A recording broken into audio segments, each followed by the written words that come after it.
अस्सलाम वालेकुम वरहमतुल्लाहि वबरकातुहू। दोस्तों 25 मई है आज और दिन हो चुका है बुधवार का। सऊदी अरब की कुछ ज़रूरी खबर आपके साथ शेयर करेंगे, तो वीडियो को बिना स्किप किए अंत तक बने रहिएगा।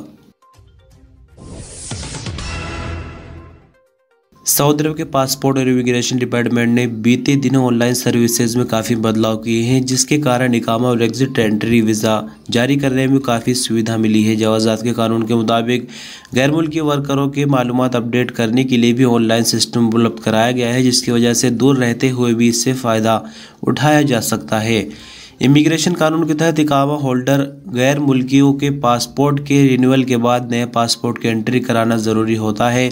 नए पासपोर्ट की जवाज़ात के सिस्टम में एंट्री कराने के काम को अरबी में नकल मालूमात कहा जाता है। ऑनलाइन सिस्टम से नकल मालूमात कराने में भी अब काफ़ी सुविधा हो गई है। अब पासपोर्ट रिन्यू कराने के बाद दूर रहते हुए भी ऑनलाइन तरीके से नकल मालूमात की जा सकती है। जवाज़ात के ट्विटर पर एक शख्स ने सवाल यह किया कि वर्कर छुट्टी पर अपने वतन गया हुआ है, जहां उसका पासपोर्ट एक्सपायर होने के बाद रिन्यू कराया गया है। क्या वो नए पासपोर्ट पर सऊदी अरब में आ सकता है, जबकि एग्जिट एंट्री वीज़ा जो बाकी है वो पुराने पासपोर्ट नंबर पर जारी हुआ था। सवाल का जवाब देते हुए जवाज़ात का कहना था कि गैर मुल्की वर्कर के पासपोर्ट को रिन्यूअल कराने के बाद वर्कर का कफील अपने अबशर अकाउंट के जरिए वर्कर के पासपोर्ट की नकल मालूमात कर सकता है। वर्कर के कफील को चाहिए कि अपने अबशर अकाउंट के जरिए तवासुल सर्विस को इस्तेमाल करते हुए वर्कर के नए पासपोर्ट की जानकारी जवाज़ात के सिस्टम में फीड करे, ताकि वर्कर को वापस आने की सूरत में हवाई अड्डे पर किसी मुश्किल का सामना न करना पड़े। एक और सवाल में ये पूछा गया है कि वर्कर का खरूज नहाई लगाने के लिए अबशर से कार्रवाई की गई लेकिन कैंसिल हो गई। पासपोर्ट में सिर्फ 23 दिन बाकी है, क्या करना चाहिए? इस सवाल के जवाब देते हुए जवाज़ात का कहना था कि खरूज नहाई के लिए ज़रूरी है कि पासपोर्ट में कम से कम 60 दिन बाकी हो। इससे कम टाइम अगर पासपोर्ट में मौजूद है तो खरूज नहाई नहीं लगाया जा सकता।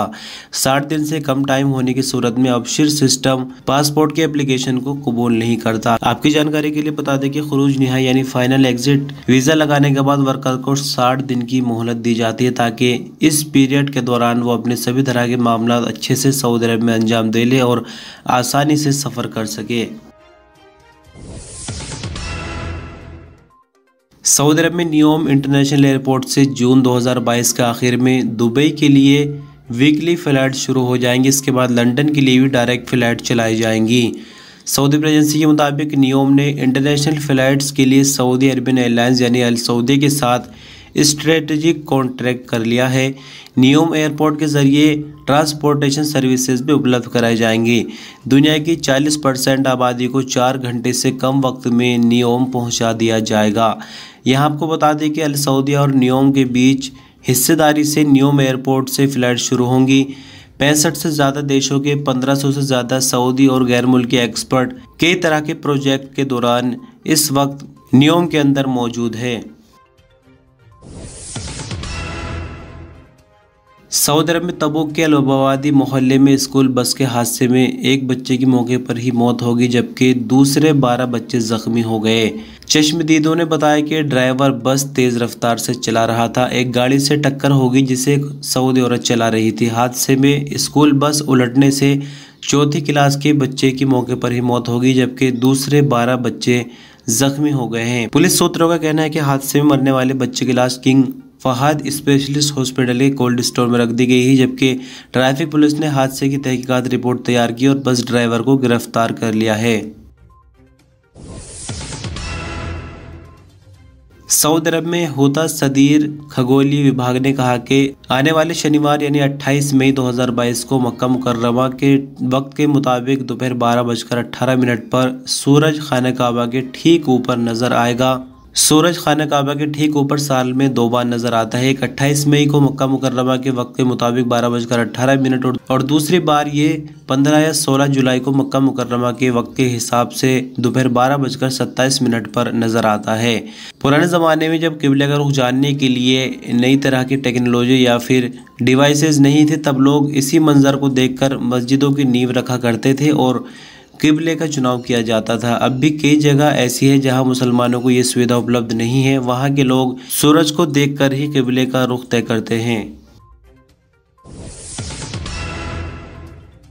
बात करते हैं कोविड-19 की रिपोर्ट की। बीती शाम जो कोविड की रिपोर्ट है इसके मुताबिक नए मामले 557 रिकॉर्ड आए, नई रिकवरी 541, साथ ही 3 नई मौत की खबर है। एक्टिव केसेस की बात करें तो ये 6544 है, इनमें से क्रिटिकल केस 81 है। तो 557 नए मामले रिकॉर्ड आने के बाद 7,64,249 कुल मामले, 541 नई रिकवरी के बाद 7,48,571 कुल रिकवरी, 3 नई मौत के बाद 9,134 कुल मौत सऊदी अरब में अभी तक कोविड से हो चुकी हैं। किंग सलमान ह्यूमैनिटेरियन सेंटर के तहत जारी प्रोजेक्ट मसाम ने यमन में हूथियों के द्वारा बिछाई गई 1339 बारूदी सुरंगें साफ कर दी है। सऊदी एजेंसी के मुताबिक मई के तीसरे हफ्ते में हटाए जाने वाली इन बारूदी सुरंगों में 65 एंटी पर्सनल सुरंगें, 577 एंटी टैंक बारूदी सुरंगें, 692 ऑर्डिनेंस और 5 धमाका करने वाली सुरंगें शामिल है। यमन में हूथियों के द्वारा बिछाई गई बारूदी सुरंगें हटाने के लिए मसाम प्रोजेक्ट के शुरू से लेकर अब तक 3,39,431 बारूदी सुरंगें साफ की जा चुकी है। इन बारूदी सुरंगों के कारण अब तक सैकड़ों मासूम बच्चों, औरतों और बूढ़ों की मौत हुई है और हजारों लोग जख्मी हुए हैं। सऊदी अरब की ऑडियो विजुअल मीडिया अथॉरिटी ने नियमों के वायलेशन पर 2 स्नैपचैट चलाने वाली औरतों पर 4 लाख रियाल का जुर्माना लगाया है। दोनों सऊदी औरतों ने सऊदी अरब के पड़ोसी मुल्क की तौहीन की थी। अथॉरिटी ने कहा कि स्नैप चलाने वाली इन दोनों सऊदी औरतें ये एक टूर पर पड़ोसी देश गई थी। देश कौन सा था इसका नाम यहाँ पर नहीं लिया गया है, लेकिन यहाँ आपको बता दें कि इन्होंने वीडियो बनाकर उस देश की एक तरह से इंसल्ट की, तौहीन की, बेइज्जती की थी, जिसके बाद लोगों ने इन पर कार्रवाई की मांग की थी। आखिरकार सऊदी गवर्नमेंट की तरफ से कार्रवाई की गई और इनके खिलाफ 2-2 लाख रियाल का जुर्माना लगाया गया। सऊदी अरब में खबीज मुशाहिद में गाड़ी पर फायरिंग और छुरी के हमले की वीडियो सोशल मीडिया पर वायरल है। पुलिस ने वीडियो की मदद से हमलावर की पहचान करके उसे गिरफ्तार कर लिया।